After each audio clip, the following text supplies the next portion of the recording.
그래서 지금까지 했던 작전을 체계적으로 한번 본다면 킬러 작전은 우리가 지금 돌파구가 뚫려 있잖아요.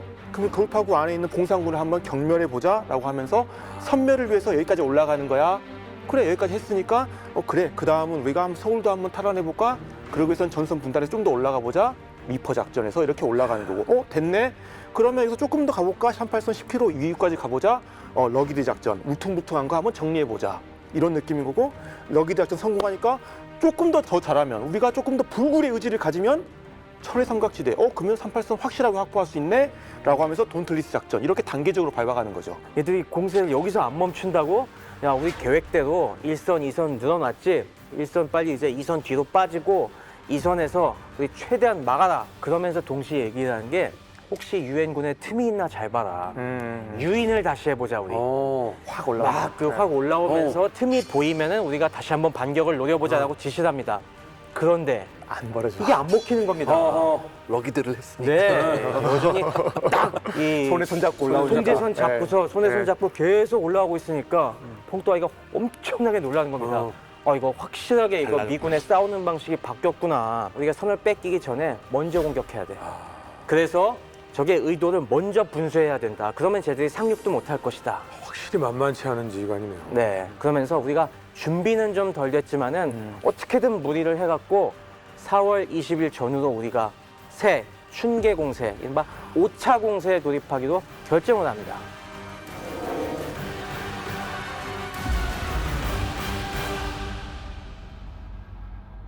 중공군의 인해 전술이 결코 사람만 가지고 밀어넣는 것은 아니었고 한 곳을 집중해서 공격함으로 해서 손에 손잡고의 방어 라인을 무너뜨리는 전술, 상당히 무서운 전술이었지 않습니까? 그렇죠. 근데 진짜 인해 전술이 지금부터 시작된다면서요? 네, 그렇습니다. 우리가 사실 중공군 참전 초기는 진정한 인해 전술이라고 보기는 약간 어려운 측면이 있었어요. 네. 왜냐하면 그 당시에는 국지적인 우위를 달성을 해서 확 밀어붙이는 건 네. 있었어도 이 전반적인 우위 그리고 진정한 재파식 전술을 완벽하게 구사했다고 볼 수는 없거든요. 맞습니다. 그런데 이 시점에는 이 중공군 수뇌부도 생각을 달리합니다. 지금 화력이 저렇게 만만치 않은데 우리가 갖고 있는 수적 우위를 더 주도 면밀하게 이용을 해야겠다라고 해서 19병단과 3병단이 오면서 일단 병력 자체를 어마어마하게 맷집을 키웁니다. 자, 그래서 이 당시에 얼마나 병력이 모였냐면은 장진호 이후에 빌빌대고 있던 9병단이 이제 드디어 앞으로 나오기 시작을 해갖고 19병단, 3병단, 9병단의 3개 병단 체제였고요. 그리고 여기에 33개 보병사단이 33개 이제 있었습니다. 거기에 포병사단이 4개가 있었고 그리고 뭐 좀 색다른 부대들도 불러와요. 고사포사단도 불러옵니다. 그래서 고사포사단이 4개가 들어오고 로켓포사단, 그렇죠. 중국 용어로는 화전포라고 합니다. 그래서 화전포 사단까지 이제 우리 카투샤 로켓 쏘는 거 있지 않습니까? 그 1개 사단까지 들여오고 그리고 대전차포 사단까지 1개 사단을 들여옵니다. 그래서 이 일선 병력에 중공군이 55만 명 정도가 이제 배치가 됩니다. 일선입니다, 일선. 네, 일선에. 네. 그리고 북한군도 3개 군단을 전방으로 이제 보내갖고 전방에는 북한 군기 한 15만 명 정도 되거든요. 네. 합치면은 일선에만 70만 명입니다. 오. 그리고 후방으로 물러나 있는 예비 부대, 그러니까 좀 정비하고 있고 원산이나 진남포 쪽에서 해안 방비하고 있는 부대들까지 하면은 중공군 병력이 총 95만 명이나 됩니다. 이건 전투 병력이 77만 명이고 지원 병력이 이제 한 18만 명 정도까지 늘어나요. 각종 보급 추진하는 부대들이. 거기에 북한군도 예비 부대까지 합치면은 총 병력이 한 35만 명 정도 돼갖고 공산군이 이때 130만 명까지 늘어납니다. 이거는 수양제 이후로 우리 한반도에 중국 세력이 100만 명이 넘어가는 그렇죠. 드디어 100만 대군. 사실은 그건 기록에 네. 부풀려져서 과장이 그랬다라고 했는데 네. 이건 진짜 병력이 130만이라는 거잖아요. 네. 북한군까지 합쳐서. 북한군까지 합쳐 중공군만 95만. 불과 2, 3개월 전에 우리 30만, 40만 얘기했었잖아요. 네. 네. 100만 명. 와. 이게 얼마나 6.25 전쟁이 거대한 전쟁이었는지를 명확히 이해할 수 있는 대목입니다. 맞습니다. 일단 또 문제들이 그것 말고도 이 세 번째로 이 한반도에 들어온 이 19병단과 3병단은 또 다른 특징이 있었습니다. 원래 처음에 첫 번째, 두 번째 들어온 13병단, 9병단은 진짜 오만 잡다한 무기들 다 챙겨 갖고 왔다고 했잖아요. 근데 이때부터는 장비의 통이 이루어지기 시작합니다. 왜? 그 사이에 소련. 네. 소련으로부터 구입한 무기들이 들어왔어요. 아. 체계화됐다는 거죠. 그래갖고 만주에서 이 19병단과 3병단은 웬만큼은 소련제 무기로 다 교체받고 나갔습니다. 통일. 그 전에는 막 서로 탄 안 맞고 막 이게 여러 가지 예. 짬뽕으로 들어왔었는데 드디어 체계를 갖추기 시작한 최초의 중공군이 들어오기 시작했다는 겁니다. 100만 명이 체계를 맞췄습니다. 이때 도대체 어떤 무기길래 너무 궁금하지 않습니까? 무기국에 오신 여러분들을 환영합니다. 무기를 한번 들어보죠. 굉장히 무기가 많은데 뭐 네 가지만 살펴볼게요. 첫 번째가 76.2mm ZIS-3 사단포입니다. 사단포. 예, 이건 사실 뭐 6.25 전쟁 초기부터 많이 쓰였었죠. 쓰였는데 이게 1차 대전 때부터 썼던 포예요. 그게 이제 개량 발전된 건데 특징이 있어요. 이게 탄종이 다양해서 그냥 일반 야포로 쓰기도 하고 네. 대전차포로도 써요. 그래서 6.25 전쟁 때는 북한군하고 중공군한테 막대한 숫자가 원조가 됐습니다. 그래서 이제 주로 야포로 많이 썼는데 이게 76.2mm에도 불구하고 사거리가 13km가 넘어가요. 꽤 기네요. 사거리가 굉장히 길거든요. 이 당시에 미군의 M2 105mm 곡사포보다도 사거리는 길었어요. 하지만 구경반은 네. 못 버티죠. 파괴력은 조금 많이 떨어졌다. 우리 105mm 야포 뭐 이런 거에 비해서는 확실히 네. 약한 거죠. 그런데 아직도 북한은 이걸 해안포로 써요. 최근에. 예전에 연평도 포격 사건에서도 얘가 썼었고. 방금 말씀드렸던 70.2mm는 지금까지 북군이나 유엔군도 많이 봤던 건데 네. 이때 소련에서 새로 들어온 포가 있습니다. 이게 뭐냐? 아. 122mm M30 분단포라고 들어요. 이게 2차 대전에서 중포로 대활약한 곡사포예요. 구경발이 많이 좋아졌습니다. 아, 예, 뭐 말도 못하죠. 6.25 초기에도 북한군도 좀 일부 사용을 했는데 숫자가 이미 많지 않았죠. 이때는 예. 거의 다 낙동강에 버리고 온 상태였죠. 아. 주로 원거리 화력 지원에서 대포병 사격을 하거나 아니면 대진지 포격에 사용했었어요. 근데 이게 소련제답게 뭐가 있냐면 이게 지금 야포잖아요. 네. 야포인데도 수평 사격도 굉장히 잘했어요. 아. 대전차 사격 대전차 사격을 굉장히 잘했어요. 그러니까 요거하고 사실 122mm 대전차포는 따로 있었어요. 그러니까 평사포라고 해서 A19라고 있었는데 그거하고는 조금 다른 모델인데 그럼에도 불구하고 이게 수평으로 쏴도 굉장히 잘 맞는다 그런 얘기가 있었고 문제는 뭐냐 이게 소련군 제식이면 한문에 8명이 달라붙어요.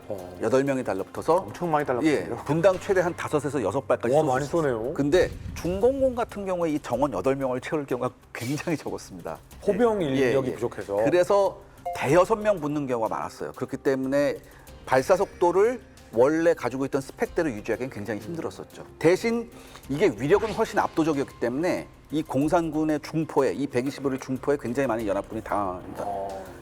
하지만 이것도 미제 M114 155mm에 비하면 사거리나 유력은 모두 다 부족했어요. 나중에는 중공군도 이것 말고도 더 큰 152mm 포들도 이제 배치는 하는데 그거는 너무 무거워갖고 사실 그건 독소전쟁 때도 트랙터가 끌었거든요. 근데 이 트랙터까지 운용하기는 너무 힘든 중공군 입장에선 예. 트럭으로 잘 움직일 수 있는 이 122mm가 딱 적당했죠. 맞습니다. 그런데 중공군이 이걸 쓰고 나서 중공군이 이 포를 굉장히 마음에 들어.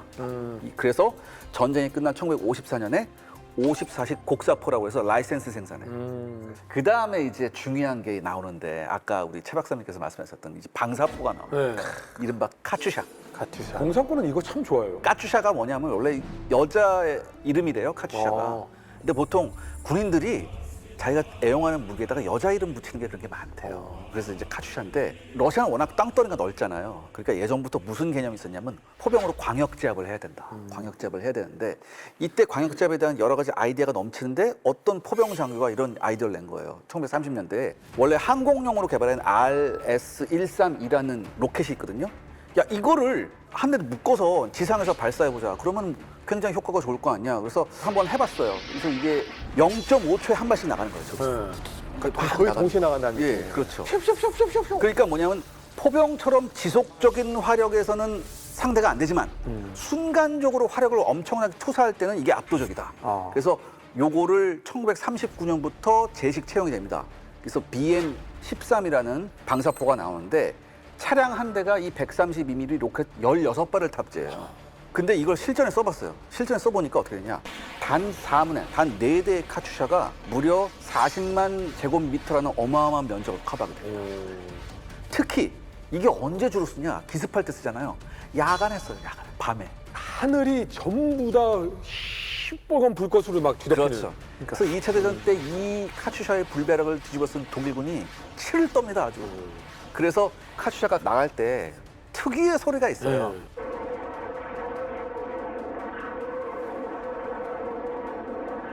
독일군들이 이걸 스탈린의 오레간 이렇게 불렀습니다. 저걸로 인한 인명 피해보다는 그 공포심이 극대화가 되는. 그렇죠. 이게 진짜 중요한 포인트가 심리적 마비를 주기 위한. 야간에 스탈린 오르간이 날아온다. 아, 이제 곧 소련군의 대규모 공세가 있구나. 아. 이거의 신호였어요. 공포 상태. 독일군이 이거에 너무 많이 당하다 보니까 자기들도 만들어요. 비슷한 걸. 네벨베르포라고 해서 요거 유사한 무기를 자작합니다. 그래서 요거를 누구한테 쓰느냐? 뭐 소련군한테도 쓰지만 이제 미군한테도 써요. 아. 미군한테 썼는데 울부짖는 미미라고 해요. 미미? 네, 미미. 이게 여자 이름이에요, 이것도 또. 미미가 스크리밍 미미라고 해서. 네. 그렇죠. 그래서 미군도 소련의 카츄샤를 보고서 비슷한 걸 만듭니다. 칼리오페라고 해서. 칼리오페는 조금 다르죠. 그러네요. M4 쇼만 위에다가 이렇게 설치해. 아. 칼리오페가 뭐냐면 증기 오르간이거든요. 이 증기 오르간 파이프하고 비슷하다고 해서 요걸 했고 미군이 이거를 가져와서 6.25 전쟁에도 씁니다. 근데 뭐 우리 오키나와 사격 작전 때 그 불벼락 내린 거 네. 생각하면 이건도 뭐 결코 로켓에 조예가 없는 게 아니에요. 그렇죠. 네. 저희가 뭐 미군의 로켓은 사실 이제 그 배에서 쏘는 로켓을 많이 봤죠. 배에서 쏘는 거, 콜세어에서 쏘는 거. 그 다음에 이제 마지막으로 새로운 전차가 등장합니다. 바로 IS-2 전차. 보통 이제 JS라고 합니다. 이 IS가 뭐냐면 이오시프 스탈린이에요. 이오시프 스탈린, 조세프 스탈린. 요세프 스탈린이라서 아. JS2라고도 하는데 네. 사실 이 IS-2 전차는 우리가 알고 있던 T-3485 전차보다 훨씬 중장갑의 중무장입니다. 네. 이름을 스탈린이라고 지었을 그렇죠. 정도면 그렇죠. 뭐 근데 하지만 여기에 슬픈 사연이 있어요, 사실. 슬픈 사연이요? 예. fun사입니다. 독세전쟁 초기에 소련을 구한 전차가 두 개입니다. 네. T-34에 76mm 포가 달려있는 전차하고 KV-1이라는 전차였어요. 네. 이게 독일군의 공세를 막아내는데 초기 전역이 끝난 이후에 이 두 전차에 대한 평가가 완전히 갈려요. 왜냐? T-34 전차는 최고 속도가 57km예요. 네. 굉장히 경쾌한 기동성을 보이거든요. 근데 이 KV-1은 최고 속도가 35km입니다. 느렸네요. 그러니까 두 전차 간의 연계 작전이 안 되는 거예요. 게다가 이 KV-1이 뭐냐? 중량이 과다합니다. 굉장히 중량이 과다해요. 그래서 가는 곳마다 교량도 파손시키고 도로도 파손시켜요. 네.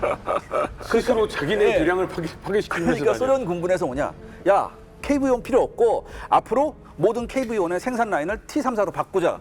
이렇게 얘기가 나오기 시작해요. 네. 그런데 중요한 건 당시 T-34를 만들던 곳은 어디냐? 하리코프 모로조프 설계국이에요. 그다음에 KV-1을 만든 데는 코친 설계국이라는 데요. 근데 코친 설계국에서 이게 위기잖아. 그렇죠. 스탈린 서기장 동지, 우리가 안 그래도 지금 범용에 막강한 중전차 만들고 있는데 서기장 동지 이름 붙입니다. 이거 나오면 저 파시스트를 다 쓸어버릴 수 있습니다. 이름을 스탈린 전체로 지어. 그러면서 절대 못 바꾸지. 그때 소련 군부를 또 어떻게 설득했냐면 야, T-34 나와봤는데 갑자기 독일에서 맹수 전차들이 나와. 판트도 나오고. 판타가 티거 나오고 호랑이가 나오는 거예요. 싫어 얘네들이. 왜냐하면 원래 독일군의 교리가 800m부터 사격인데 독일군이 이 정도 거리면 될 것 같은데 2000m에서 쏴볼까? 2000m 쏴보니까 그때부터 다 작살나는 거예요. 소련군 전차들이. 그래서 소련군 군부가 굉장히 큰 위기감을 느낍니다. 근데 이럴 때 코친 설계국에서 T-3485보다 훨씬 더 강력한 중전차를 내놓는다고 하니까 군부에서도 좀 기대를 가져보는 겁니다.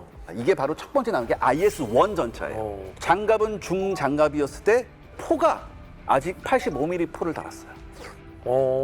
그런데 이제 제가 말씀드렸잖아요. 독일 맹수 전차들이 몇 미터부터 쐈어요. 2km. 그런데 이날 IS-1이 첫 실전에 나갔습니다. 야, 2000m부터 쫙 이제 독일군한테 러쉬를 해서 들어가요. 제발 1500m부터 견뎌야 되는데 아니나 다를까 1500m에서 맹수 전차들이 사격을 했습니다. 똥 하고 튕겨내. 장갑이 버텼어. 이때 모든 소련군 전차병들이 환호를 지릅니다. 와, 돌려. 이제 됐다. 이제 저 파시스트를 우리가 쓸어버릴 수 있다. 전체 돌격 쫙 합니다. 1200m부터 관통되기 시작. 아이고야. 우리는 800m까지 가야 되는데. 800m도 아니에요. 85mm로 맹수 전차를 잡으려면 600m, 500m 앞으로 가야 됩니다. 근데 두 배 먼 데서부터 관통돼. 네. 가다가 다 녹습니다. IS-1이. 호친 설계국 다 사용시켜. 예, 아니 뭐 맞습니다. 바로 다 날아가는 거지. 뭐 그치. 있는 거 들고 뭐. 그때 코첸 설계가 급하게 그렇다면 이거 85mm 말고 뭐 있을까라고 하다가 대전차포 122mm AS-19 그거를 좀 개량한 게 있었어요. 그거를 딱 갖다 놓습니다. 이거를 개조해서 나온 게 IS-2예요. 그래서 실전에서 IS-2가 나가 보니까 그래도 700m에서 판터의 정면 장갑을 관통할 수 있었고 700m에서? 또 중요한 건 타이거 원 전차 같은 경우는 1500m에서 관통합니다. 오. 왜냐하면 타이거 원 전차가 장갑이 수직이었거든요. 어. 그래서 이때부터 IS-2가 독일의 맹수 전차를 때려잡는 그런 전차로 등극을 합니다. 그럼 1500m에서 나는 버티고 타이거 원을 잡을 수 근데 있으니까. 문제 나중에 이제 타이거 2가 나오고 그러면 이런 또 이래요. 근데 이게 소련군 교리상 IS-2는 돌파 전차였어요. 네, 저 돌파 전차로 썼습니다. 제파식 전술을 할 때 네. 초반에 강력한 독일군 방어선 몸빵하면서 대전차포들 이제. 많이 있고 토치카들 많이 있는데 저 125mm가 구경이 크니까 네. 고폭탄을 쏴도 위력이 어마어마하거든요. 그러니까 몸빵으로 받아내면서 저기 토치카 방어 거점들 있으면 그 122mm로 쿵쿵쿵 부수면서 돌파구를 열면은 그 다음에 그 돌파구로 T-34들이 쏟아져 들어가면서 독일군을 헤집어 놓는 거죠. 그렇죠. 이런 식으로 많이 썼습니다. 아무튼 이런 강력한 전차가 드디어 공산군 손에 들어간 겁니다. 아, 무섭다. 100만 대군 앞에 이 IS-2 전차가 있다라고 생각하니까 좀 후덜덜하긴 하네요. 혹시 숫자는 어느 정도 들었는지 교대할 때마다 보통 2개 연대씩 들어오니까 보통 12대씩 순환으로 들어옵니다, 일반적으로. 아, 그렇군요. 예. 많이 없었네. 많이 들어오지 못합니다. 그렇죠. 근데 중요한 건요. 한 대, 두 대라도 적의 4기가 올라간다면 100만 명입니다. 100만 명. 제가 걱정이 되는 건 IS-2, IS 전차도 전차지만 찜찜한 게 122mm 곡사포예요. 네. 이 곡사포가 위력도 위력이고 이게 대전차포로도 정확하게 지금 사용이 된다라고 했으니까 요거 팩트 체크를 한번 해봤으면 좋겠거든요. 각 병단 직할로 포병 사단들이 한 개씩 들어가게 됩니다. 이 포병 사단들이 바로 저 122mm 포를 가지고 다니고 그죠. 있습니다. 그러니까 사단 대 사단을 붙으면 약한데 대신에 중공군은 사단이 엄청나게 많습니다. 네. 미군 사단 하나에 1개 군단이 붙으니까 포의 숫자 자체는 비등비등하게 싸울 수가 있는 대등한 거죠. 전투가 예. 가능하다. 그렇습니다. 그래갖고 이 당시에 결국에 5차 공세 시작할 무렵에는 중공군 포병이 31개 연대에 총 문수가 거의 2,000문 정도가 이제 됐습니다. 그러니까 절대 활용 면에서 숫자 네, 면에서 기억해보세요. 우리 3차 공세 때 몇 문? 기껏해 106문이 있었다고 말씀을 드렸는데 그때에 비하면은 거의 20배 가까이 증강이 된 겁니다. 병력뿐만이 아니라 그래도 미군에 비해서는 부족하지만 여전히 그래도 만만치 않을 정도 꽤 많이 증강이 됐다. 우리 군은 북으로 올라가려고 하고 있고 중봉군은 이렇게 밀리다가는 안 된다. 우리가 공세로 전환해야 된다. 충기 공세를 준비하고 있는 상황. 이 상황에 리더가 교체되는 이슈가 터졌습니다. 그렇습니다. 워싱턴발 긴급 속보. 메가더 사령관이 해임이 됐습니다. 큰일 났습니다. 메가더 사령관이 해임됐습니다. 이거 어떡합니까? 아무 이유 없이 해임된 게 아니라 이유가 있었습니다. 그리고 그 이유에는 이제 배경과 원인이 있는데요. 대통령이 너무 싫었나요? 갈등이 계속 있었어요. 둘 사이에. 근데 그 갈등의 근본적인 이유는 6.25 전쟁을 바라보는 시각의 차이입니다. 그러니까 전쟁 수행에 대한 전략의 차이입니다. 미국의 정책은 이미 지금 3월부터는 확실하게 휴전으로 그친 상황이에요. 왜냐하면 3월 15일 날 드디어 NSC에서 문서가 나옵니다. 그래서 그 문서에는 이제는 휴전에 의거해서 전쟁을 끝낸다. 그리고 우리는 이제 서유럽에 집중하자. 나토군 뭐 증강시키자 이런 이야기들이 나오는데 메가더의 옵션은 여전히 확전입니다. 사실 메가더가 이전에는 확전 아니면 한국 포기였어요. 근데 네. 이제 리쥬에이가 잘 싸워주니까 한국 포기는 안 하게 됐고 이제 전략적으로는 확전을 주장하는 겁니다. 네. 그 확전이라 하면 중국 본토에서부터 아시아로 전역으로 전쟁을 확전시키자라는 의미잖아요. 3차 대전. 3차 대전은 메가더 입장에서 아니에요. 왜냐하면 메가더는 소련은 어차피 안 나올 거라고 생각했기 때문에 이 둘 사이의 근본적인 차이를 우리가 좀 보면은 냉전이라는 세계 질서 속에서 큰 전략은 공산권 소련과 부딪히는 게 아니라 얘네들을 봉쇄하는 거예요. 근데 그 시각에서 놓고 봤을 때 정부에서는 한국은 하나의 퍼즐에 불과하다. 전부가 아니다 이게. 근데 메가더는 뭘 봤냐면 이 한국 혹은 이 아시아에서의 승리, 이 지역이 중요하다고 본 거예요. 단순한 하나의 퍼즐이 아니라 이게 전부다라는 입장인 거예요. 즉 여기서 공산당을 박살내야 되고 여기서 박살내는 게 곧 냉전에서 우리가 승리하는 거다 이렇게 본 가장 근본적인 차이가 있어요. 이게 자유진영이다. 그렇죠. 그런데 우리가 전쟁을 놓고 봤을 때 전쟁에는 승패만 있지 승리와 패배만 있지 무승부는 없다라는 게 일반적인 미 국민들의 인식이자 당시의 문화였습니다. 그들이 선호하는 생각이었다는 거예요. 그러니까 어떻게 보면 미국의 전략 문화나 전쟁 수행에서 봤을 때는 메가더 입장이 어떻게 보면 미국 사람들이 더 지지하고 좋아한다는 거죠. 트루먼은 굉장히 불쾌했겠네요. 네, 그러다 보니까 미국인들도 끝까지 이 전쟁 어떻게든 매듭 지어야 된다는 메가더를 심정적으로 지지하는 입장이다 보니까 트루먼 입장에서도 메가더가 계속 걸리적거리게 되는데 쉽게 해임을 할 수 없었던 그렇죠. 거예요. 이 상황에서는 해임 못 시키는 거 아니에요? 네, 맞습니다. 메가더가 직접적으로 미 행정부나 뭐 합참의 지시를 딱 거역하지는 않습니다. 네. 메가더는 사실 어떤 걸 계속 해왔냐면 대중을 상대로 고도의 언론 플레이를 계속 네. 해왔거든요. 그래서 대놓고 안 하고. 네. 네, 은근히. 네. 그러니까 이거를 알고 있었기 때문에 미 정부에서도 12월 한 중순 정도에 메가더에게 이제 지시를 하나 해요. 더 이상 성명 발표를 하지 말아라. 언론 플레이 금지. 네, 제발 이거 좀 하지 마라. 우리랑 같은 행보를 가야 된다. 네. 지금 안 그래도 뭐 영국이나 다른 나라들이 우리 지금 정책이 뭐냐 막 하고 있는데 미 정부에서는 이야기하고 있는데 메가더가 딴 이야기와 하고 계속 이게 어지럽다. 지금 대통령 권위도 있는데 하지 말아달라라고 지시를 딱 합니다. 네. 그런데 메가더가 지키질 않습니다. 아, 결정적으로 큰 건이 하나 터져요. 어, 이게 아까 제가 3월 중순에 미국이 정책이 드디어 만들어졌다 그랬잖아요. 휴전으로 하는 걸로. 네. 그러면 이제 트루먼이 어때? 그 정책을 휴전을 국민들한테 발표하겠죠. 발표를 해야 돼요. 그래서 발표하기 전에 메가더한테 또 이야기를 합니다. 휴전을 하게 되는데 휴전을 하면서 뭔가 우리 군을 안전하게 할 수 있는 조건이나 이런 거에 대한 조언을 요구를 하니까 이제 메가더도 어떤 생각을 했겠어요. 아, 미 정부에서 휴전을 발표하는구나라고 생각을 하고 3월 24일 날 미 행정부의 통보도 없이 중국을 공격해야 된다는 성명을 내버립니다. 아, 성명되지 말라고 했잖아요. 네, 성명을 내지 말라고 했는데 그냥 성명을 낸 것도 아니고 네, 정부에 완전 반대되는. 네. 메가더의 중국 공격 이 발언이 상당히 문제가 있는 게 만약 미국이 중국과 싸워서 승리를 거두려면 어떻게 해야겠습니까? 더 많은 병력, 더 많은 물자. 그렇습니다. 중국으로 들어가야죠 일단. 맞습니다. 중국에 들어가려면 육군이 가야 됩니다. 네. 근데 이때 이게 1951년 3월 시점에 미군의 육군 사단은 18개가 있고 해병대가 2개가 있습니다. 그런데 이미 육군 6개 사단과 해병대 1개 사단은 이미 한국에 와 있습니다. 그러니까 이 지상군 전투 사단의 3분의 1이 한국에 있는데 여기서 더 보내라면은 미국 본토에 있는 전략 예비대와 더 심해지면 유럽에 있는 미국까지 모든 차출해야 부대까지 다 되는 거예요. 빼가지고. 예, 진짜 기둥뿌리까지 뽑아가지고 한국에다 넣어야 된다는 건데 이거는 미국 군부에서도 용납이 안 되는 거죠. 그러네요. 그러니까 이게 어떤 결과로 딱 이어지냐면 대통령의 성명을 취소합니다.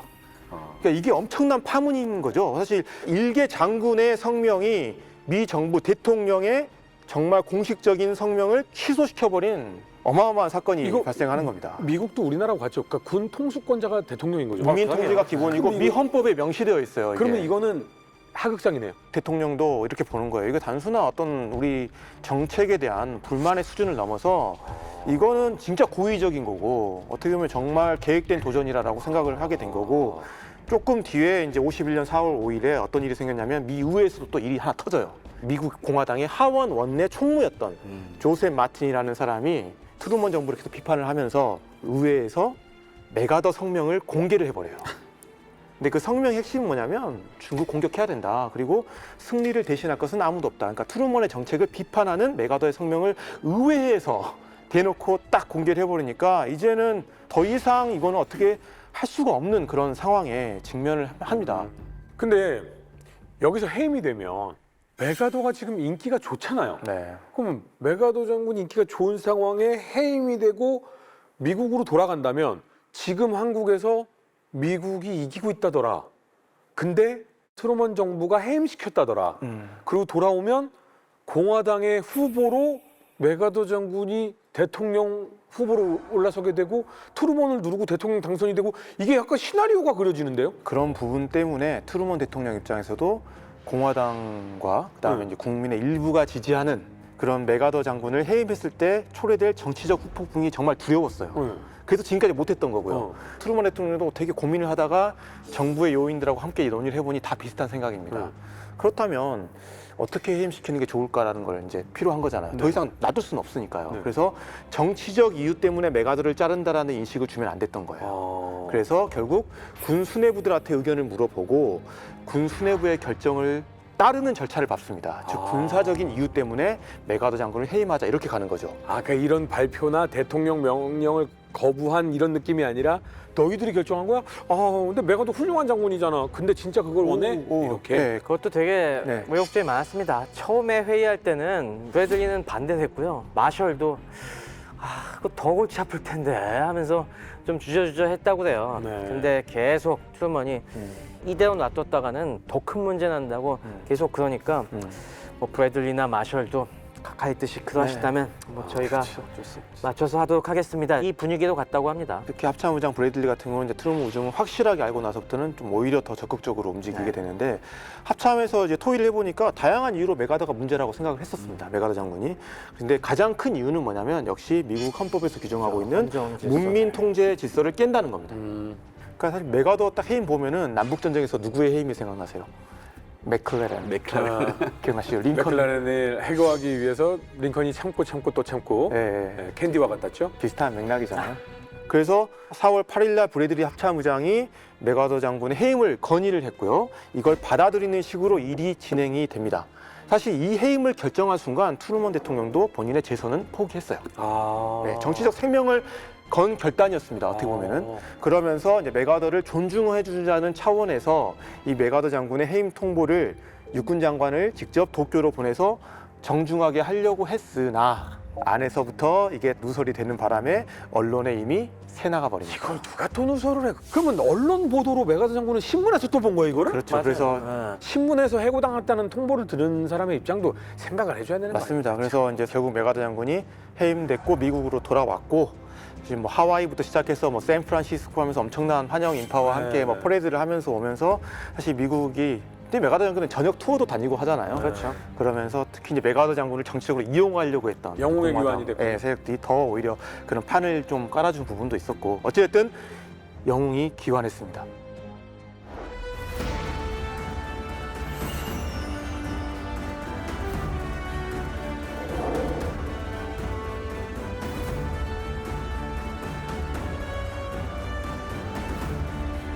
I am closing my 52 years of military service.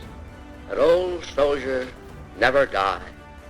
They just fade away, like the old soldier of that ballad. I now close my military career, just fade away. Goodbye. 적은 무려 130만 명입니다. 그들의 공세가 임박해 오고 있는데요. 메가더 사령관은 해임이 됐습니다. 이 자리에 누가 들어오느냐 굉장히 중요하지 않겠습니까? 이때까지의 활약을 보면 누가 가장 적당하겠습니까? 올리버 스미스. 올리버 스미스. 올리버 스미스. 유력한 후보 중에 하나입니다. 저는 마샬이 오는 마샬? 게 원수가 이미 어떻게 와요? 어떻게 원수인데? 아니 우리의 원수를 갚기 위해서는 원수가 와야 되는 거 아닙니까? 논리적입니다. 우리의 호프 리치웨이가 이제 영전을 하게 됩니다. 아 그래요? 네. 그래서 리치웨이가 한반도를 떠납니다. 도쿄로 가요. 극동군 사령관. 그러면 안 되잖아요. 그렇죠.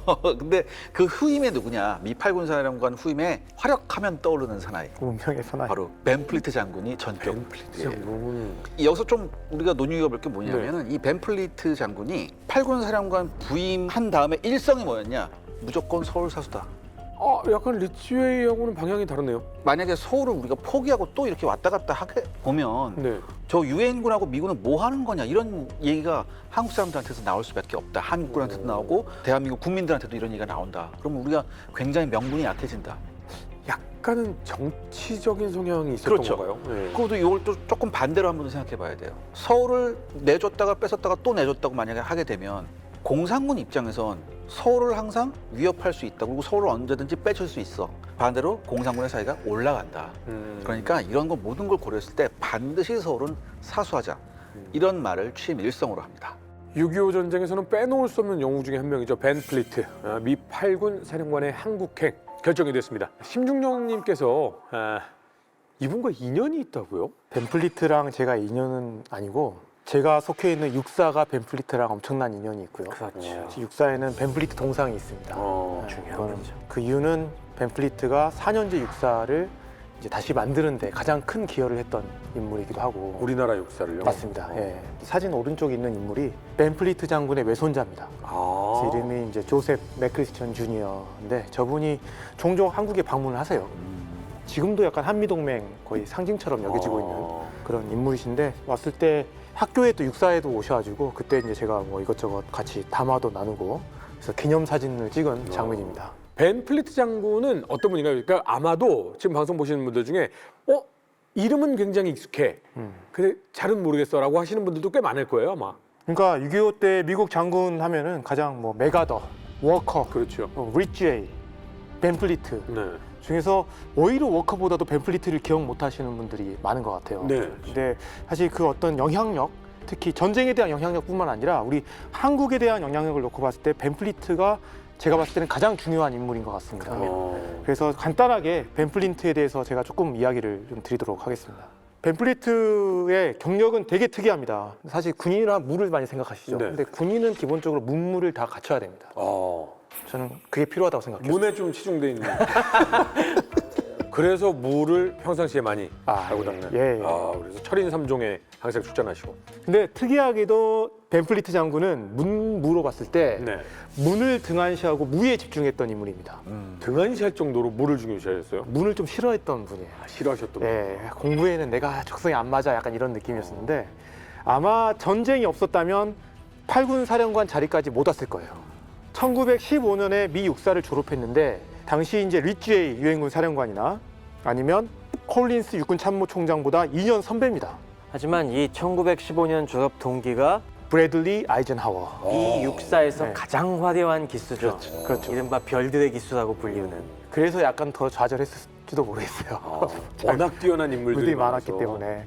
그래서 이제 브래들리나 아이젠하워 장군하고는 동기였는데 이 둘과는 달리 좀 특이한 케이스가 1차 세계대전 때 소령으로 임시 진급을 해서 기관총 대대를 이끌면서 맹활약을 펼칩니다. 그리고 이때 이제 부상도 입어요. 그래서 전쟁 끝나고 다시 이제 대위로 돌아와서 당시에 이제 동기들도 그렇고 유망한 장교들 같은 경우는 좀 전도 유망하다. 내가 출세하고 싶다. 이런 분들은 지휘참모대학이나 아니면 미 육군대학, 워컬러지. 이게 사실 이제 고급 장교로 가는 필수 코스들이거든요. 그렇죠. 근데 벤플리트는 안 갑니다. 어. 아, 나는 공부 안 하고 공부가 싶어. 싫어서. 약간 이런 느낌인 거죠. 어디로 갔습니까? 그래서 하게 된 게 플로리다 주립대 쪽으로 가서 ROTC 교관을 합니다. 교관으로 갔군요. 네, 그러면서 ROTC 교관하면서 집중했던 게 뭐냐면 미식 축구팀 지도를 또 막 해요. 또 이게 미국 하면 상징적인 스포츠죠. 네, 이따 말씀드리겠지만 이 사람이 또 미식 축구 영웅이거든요. 어. 아무튼 이분이 잘하는 거는 군대를 훈련시키고 교육시키고 이런 거에 되게 적성이 맞았던 것 같고 그리고 이제 2차 대전이 발발했을 때 동기들은 장군이 돼서 활약을 하는데 벤플리트 장군은 여전히 대령이었다. 연대장이었습니다. 근데 이제 벤플리트 장군은 이제 지휘관으로서 두각을 나타냅니다. 사실 이게 딱 증명해 주는 게 뭐냐면 무공 훈장 개수가 15개예요. 네. 비록 최고봉인 명예 훈장은 없었지만 이 15개는 제가 봤을 때 미군 장군 중에서 가장 많이 받았을 거예요. 그러니까 그만큼 싸움을 잘한다. 전공을 많이 세웠다라는 의미고 이 사람이 이제 2차 대전 때 세웠던 첫 전공이 노르망디 상륙작전에서 과감하게 병력을 뒤로 물어줘서 공수부대들을 지원해주는 그런 역할을 했었는데 이때 하루에 훈장을 3개나 받기도 합니다. 그리고 부상을 입어서 병원에 실려 갔는데 본인이 무단으로 탈출해가지고 다시 지휘를 해요. 탈출을 했다고요? 병원에서 탈출을 해서 그러니까 뭐 이게 흔히 드라마나 영화에 나오는 하고 나간 거예요? 네, 나는 지휘하러 가겠다 뭐 이랬는데 당연히 그걸로 처벌받지는 않았죠. 그때 군단장이 콜린스였습니다. 선배잖아요 또. 그렇죠. 네, 뭐 콜린스 2기 선배라고 했죠. 그렇죠. 예, 할 수가 없고 결국 여기서 이제 준장으로 진급해서 2사단, 부사단장 하다가 곧 사단장이 돼서 4사단, 특히 이제 94단을 지휘하는데 이때 이제 소장으로 드디어 진급을 했고 벤플리트의 상급 지휘관이 패튼이었어요. 근데 패튼 휘하의 지휘관들 중에 패튼이 유일하게 리스펙트하는 인물이 벤플리트였어요. 아하. 그러니까 특히 루르 포이전 이런 데서도 대활약을 펼쳤었잖아요. 그래서 2차 대전을 통해서 일약 전쟁 영웅이 됐던 벤플리트는 전쟁 끝나고 미국으로 돌아갔다가 잠깐 독일로 갔다 또 전쟁터로 갑니다. 그 전쟁터가 바로 그리스였습니다. 당시에 이제 그리스는 그리스 내전이 한창이었었는데 48년에 벤플리트가 중장으로 진급해서 정부군의 군사 고문 단장으로 간 거예요. 그러니까 반란군은 공산주의자들이거든요. 그렇네. 그러니까 공산주의자와의 어떤 이런 내전에서 벤플리트가 했던 역할은 그리스 정부군을 만들어 놓고 건설하고 그리고 이들을 강화시켜가지고 다시 전세를 역전시키는 이런 역할을 했는데 정말 벤플리트가 그리스 정부군을 너무 잘 만들어 놓습니다. 그래서 그리스 정부군이 결국 이 전쟁을 승리하는데 가장 큰 기여를 했어요. 그리스의 영웅이 됐네요. 맞습니다.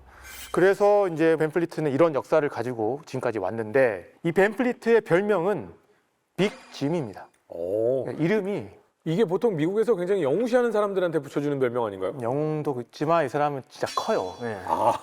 진짜 최고. 네, 키가 188인데 어마어마합니다. 빅 짐이라고 했던 게 이름이 이제 제임스 벤플리트입니다. 그래서 제임스를 조금 줄이면 짐이잖아요. 짐, 네. 그래서 빅 짐이었고 미 육사 풋볼 스타였습니다. 재밌는 게 4학년 때 딱 한때 풋볼을 했는데 네. 그때 이제 지금도 미국에는 육사 회사 그 경기가 생중계될 정도로 난리 나거든요. 아, 양쪽의 자존심 대결이 엄청나요. 네이비 아미 하면서 진짜 심각하게 하는데 그때 회사와의 경기에서 승리의 1등 공신이 됩니다. 이겼군요. 예, 그러니까 사람들 머릿속에는 벤플리트는 믹스 축구 스타다. 약간 이런 느낌이 이제 있는 거예요. 근데 그것도 잠깐 했는데. 그렇죠. 잠깐 했는데 정말 어떻게 보면 신체 조건부터 시작해서 운동을 정말 잘했다라고 합니다. 그래서 모든 이들의 뇌리에 박힌 어떻게 보면 이제 리쥐웨이처럼 무서운 느낌은 아닌데 특징이 보면 솔직하고 직설적인 스타일이에요. 근데 유머가 있어요. 그리고 미국인 특유의 허풍도 있고요. 그리고 겸손하고 친절하고 온화하고 낙천적인 되게 좋은 아저씨 같은 느낌이에요. 그러니까 피지컬적으로도 좋은 걸 다 갖추고 네. 성격적으로도 좋은 걸 다 갖추고. 네네. 그러니까 이거 아주 전형적인 아메리칸 엉클 아니에요? 맞아요. 그런데 특이하게도 술, 담배를 안 하는 독실한 크리스천이고 감정을 스스로 소화해내는 인물이라 어떻게 보면 이 사람이 무슨 생각을 하고 있지? 이런 것도 좀 알기 힘든 사람이기도 했어요. 굉장히 독특하네요. 네. 그것 때문에 사실 좀 약간 이분이 억울한 게 있었죠. 아까 이렇게 좋은 자질을 갖고 있는데 2차 세계대전 전까지 진급에 계속 물먹었다고 했잖아요. 그래서 2차 세계대전 노르망디 상륙작전에 참전할 때까지도 대령 별을 못 달고 있었어요. 근데 그 이유가 바로 마셜한테 찍힌 게 있었기 때문입니다. 근데 지금 상황으로만 보면 이렇게 성실하고 능력도 좋은 사람인데 왜 지켜요? 마셜은 일단 똑똑한 사람을 좋아하는 게 있어요. 그러다 보니까 똑똑하지는 않은 것 같아라는 생각이 있었는데 거기에 이 사람의 편견을 강화시켜주는 아주 심각한 오해가 하나 생겼습니다. 네. 그 당시에 미 육군에 이 술주정뱅이로 골치 아픈 장교가 한 명이 있었다고 하는데 네. 그 사람 이름이 벤플리트랑 되게 비슷했다고 해요. 네. 제가 뭐라고 말씀 못 드리겠는데 하여튼 되게 비슷했어요. 그때 이미지는 되게 운동도 잘하고 막 그러니까 술 많이 먹게 맨날 생겼죠. 운동하고 술 먹고 그런 놈이었구만 하면서 그때 그 안 좋은 인상을 마샬이 딱 받고 계속 간 거예요. 그러다가 이 마샬이 나중에 딱 참모총장이 돼서 인사권을 행사하니까 그때 이제 막 전쟁이 시작해서 막 이제 밑에 인사 적체가 풀리고 이 사람 저 사람 올리는데 밑에서 벤플리트에 대한 인사 카드가 승진 뭐 상신서 같은 게 올라올 때마다 기각 이런 식으로 계속 바꿀 놓는 거예요. 마샬답지 않은 모습이네요. 아니 하루에 이런 페이퍼가 이만큼 쌓이는데 그렇죠. 뭐 이거 자세히 보고 있겠어요. 뭐 이런 거죠. 네, 그래갖고 계속 승진에 물먹었는데 이분이 방금 얘기하신 것처럼 그런 걸 얻다가 술 먹고 하면 소문이 나갖고 어떻게 이게 규정될 것도 있을 텐데 삭혀버리니까. 이 양반은 속으로 사귀고 이게 전혀 안 알려지다가 나중에 노르망디 상륙작전 하고 나서 진짜 전공을 세우는데도 그래도 마샬이 진급을 안 시켜주는 거예요. 그러니까 그때 보다 못한 동기 아이젠하워가 마샬이랑 무슨 회의하다가 얘기합니다. 총장님 그 제 동기 중에 그 벤플리트하고 아시죠? 술 많이 먹는 애. 그치, 이게 말썽꾸러기 아니야. 네? 벤플리트는 술 못 먹어요. 어? 뭐라고? 그래서 그때 깜짝 놀래갖고 그때부터 엄청 미안해갖고 그동안 못 해줬던 걸 막 빨리빨리 기회가 될 때마다 진급을 시켜줘요. 그래서 그다음부터 계속 진급을 하죠. 이렇게 가다가 이렇게 가는. 아 이미 동기 아이젠하워나 브래들리는 포스타. 뭐 3스타, 4스타 할 때인데 근데도 대령이었어요. 그때 대령이었으니까 그때 쫓아가도 전쟁 끝날 때까지는 2스타까지밖에 못 달았죠. 맞습니다. 그럼에도 불구하고 벤플리트가 리더로서 되게 특출난 저는 재주가 있었다고 생각해요. 재능이. 근데 그게 뭐냐면 어떤 걸 해야 될지를 명확하게 아는데 그걸 되게 일을 쉽게 만드는 재주가 있었어요. 그럼 밑에 사람 입장에서는 되게 편한 거예요. 일하기 그러니까 이런 리더가 있으면 사실 되게 좋거든요. 좋죠. 명확하고 일을 줄여주는 거죠. 그리고 또 하나의 장점은 정말 모두와 잘 지냅니다. 프렌들리의 극치예요. 이 드라마. 인하 단결이 잘 되는. 네, 그러니까 특히 한국인들과 잘 지냈어요. 와. 이 에피소드가 있는데 나중에 이제 좀 전선이 안정되면서부터 벤플리트가 많이 했던 게 한국 고아원을 많이 돌아다녔다는데 전쟁 고아들이 너무 많다 보니까. 근데 그때마다 항상 사탕이나 초콜릿이나 과자나 이런 거를 챙겨가서 나눠주고 뭐 이렇게 하는데 이게 이제 벤플리트의 성격이 좋은 것도 있었지만 이 사람이 그리스에서의 경험이 발휘되는 부분인 것 같아요. 결국 이런 형태의 공산주의자들과 전쟁을 할 때는 결국에 이기려면 국민들의 마음을 사야 되고 한국 정부에 힘을 실어줘야 되고 한국군이 잘해야 된다는 걸 알고 있었기 때문에 한국인의 마음을 살려는 노력을 정말 많이 했어요. 그러다 보니 군사작전의 대가였고. 맞습니다. 그래서 한국인을 이해하고 도와주려는 노력을 많이 했고 특히 뭐 이승만 대통령하고는 베스트 프렌드 그 관계 이상을 형성을 했고 뭐 백선엽 장군 같은 한국군 장군들하고도 친구 이상의 관계로서 기존에 있는 미군 지휘관 같은 경우는 한국군 장군들을 어떻게 보면 조금 되게 무시하거나 뭐 이런 부분들이 있었지만 은근히 인종차별적인 부분들도 또 있었고. 있었지만 벤플리트는 정말 격의 없이 이렇게 지내고 직설적으로 잘못한 부분이 있으면 너희 이거 문제야 이렇게도 이야기할 수 있는 그런 인물이었습니다.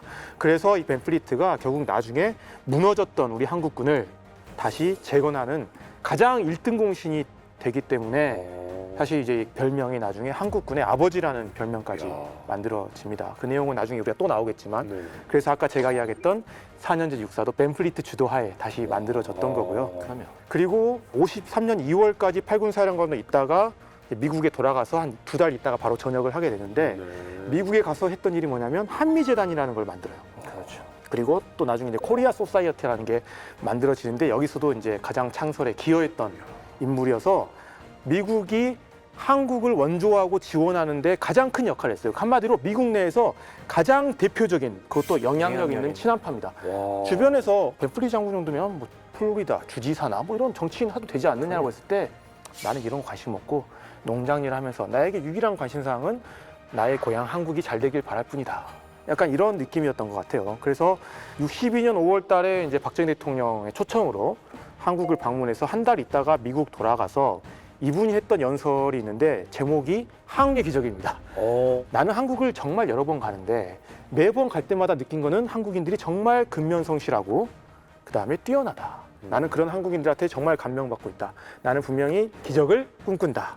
그리고 가능하다라고 생각한다. 뭐 이런 이야기를 했고 그리고 마지막에 이제 제가 본 문구 중에 감명받은 게 한국에 대한 사랑을 드러내는 부분인 것 같아요. 네. 한국의 아름다운 산과 강, 아이들의 웃음 목소리를 잊지 못한다. 진짜 나에게 고향과 같은 따뜻함과 편안함이 있다. 한국은 내 또 다른 고향이자 집이다. 나는 곧 다시 집에 돌아갈 것이다. 뭐 이런 이야기를 했다고 해요. 한국에 거의 1년에 2번꼴로 네. 꼬박꼬박 오셔갖고 우리 옛날 기록 영화도 대한뉴스가 있지 않습니까? 제일 많이 대한뉴스 나오지. 보시면은 벤플리트 장군 대한뉴스가 되게 많습니다. 그래서 네. 영상들도 많이 남아 있고. 근데 저는 그걸 보면서 진짜 놀랬던 게 자기 이득을 받아서 오는 것도 아니고 아니에요. 정말 네. 그 표정 자체가 자기는 정말 좋아서 온다는 게 그냥 표정이 네, 찐 표정이 되게 느껴져갖고 그리고 뭐 여러 가지 행적들 찾아봐도 지금 심 교수님이 얘기해 주신 것처럼 자기 이득을 챙긴다면은 이런 행동 못 해요. 근데 맞아요. 그런 거 없이 진짜 순수하게 한 행동들이 너무나 많으셔갖고 정말 감동도 많이 받고 진짜 우리나라 대한민국으로선 큰 다행이다라는 생각 진짜 많이 했습니다. 보이는 거죠. 네. 그 요즘에 보면은 한국인들이 애정에 맞지 않는 어떤 분들에게 뭐 예를 들어 명예의 한국 시민이라든가 뭐 한국 이름을 지어준다든가 뭐 하는 경우 있잖아요. 그 당시 뉴스나 여러 신문 기사들 보면 벤 장군 오셨다 뭐 이런 맞아요. 얘기 많이 네, 네. 나옵니다. 아, 우리 벤 삼촌 네. 고맙습니다. 네. 근데 우리 벤플리트 장군이 미 8군 사령관으로 발탁될 만한 자질은 분명합니다. 네. 왜냐면 패튼 장군이 아끼고 그리고 리치웨이가 충분히 신뢰할 만한 그런 성향을 가지고 계신 분이잖아요. 근데 발탁된 어떤 결정적인 이유, 계기가 네. 있을까요? 이게 저도 좀 궁금했던 이유 네. 중 하나가 지금 온 시기가 지금 메가더 장군이 해임되고 네. 리치웨이가 유엔 사령관으로 가면서 8군 사령관의 공백이 초래되는 상황인데 이 시기가 이제 중공군 공세에 징후가 표착되면서 전쟁에 이제 클라이막스가 올 거라는 걸 모두가 예상하고 네. 있었거든요. 근데 왜 하필 한국에 있던 군단장들도 아니고 군단장들 승진시켜서 바로 8군 사령관 임명하면 되거든요. 네. 혹은 다른 또 뛰어난 인물도 많이 있을 텐데 벤플리트가 왔을까라고 생각을 해보니까 벤플리트는 실은 이때가 아니라 훨씬 전부터 올 계획이었습니다. 그러니까 콜린스 육군 참모총장 같은 경우는 리치웨이가 8군 사령관이 되고 나서 그러니까 워커 장군이 죽고 나서 곧바로 벤플리트를 리치웨이의 후임으로 점찍어놨어요. 왜냐하면 워커 장군과 같은 불상사가 또 일어날 수 있기 때문에 이런 지휘권의 공백을 초래하지 않으려면 미리 정해놔야겠다라고 생각을 했던 거예요. 지정생종자. 그렇습니다. 네. 네. 그래서 왜 하필 벤플리트였냐라고 보면은 아시아에서 어떤 근무 경력 이런 건 전혀 없지만 그리스에서 공산주의자와의 싸움에서 결정적인 승리에 공헌을 했다. 그렇기 때문에 벤플리트가 한국에 가서도 똑같은 역할을 해줄 거라는 기대감이 있었던 거예요. 그래서 2월 초에 이미 이 결정을 했고 벤플리트한테 알려줬는데 다만 벤플리트한테는 이 이야기를 어디 가서도 하지 말아라. 벤플리트는 또 그런 이야기 잘 안 하죠. 조용히 있었던 겁니다. 네, 그래서 이런 상황에서 8군 사령관 자리가 공석이 됐을 때 곧바로 고민 없이 한국으로 오게 됐던 거죠. 근데 이제 항상 모든 일에는 바람이 이제 부는 법, 좀 걸림돌이 되거나 이런 사건은 없었습니까? 사실 이분이 걸림돌이 될 게 전혀 없었는데 유일한 한 가지 걸림돌이 됐던 게 이주희와의 관계였습니다. 왜요? 주공을 이제 서울 쪽으로 투입을 엄청나게 하는데 여기에 무려 2개의 병단, 총 6개 군을 투입을 합니다. 살상지대로 잘 계획을 해놓고 중공을 최대한 유인해서 화력으로 격퇴를 하면서 잘 막습니다. 글로스터 대대가 중공 63군에게 사방이 포위되게 돼요. 그 마을의 이름이 바로 설말이었습니다. 맞습니다. 사실 미국과 영국 그 당시에 좀 갈등이 있었어요. 하필 우리 영국군을 후비대로 남겨갖고 그렇게 큰 피해를 입게 하냐. 29회단이 글로스터 대대 구출을 위한 작전을 하는데 중부전선으로 한번 넘어가 보도록 하겠습니다. 당연히 중공군은 공격 집중 대상을 국군으로 잡았겠죠. 육사단으로 잡게 됩니다. 포격과 함께 시작된 이 공세에 육사단이 마치 그 전에 있었던 온정리에서의 트라우마가 생각나듯 무질서하게 철수해버리고 맙니다.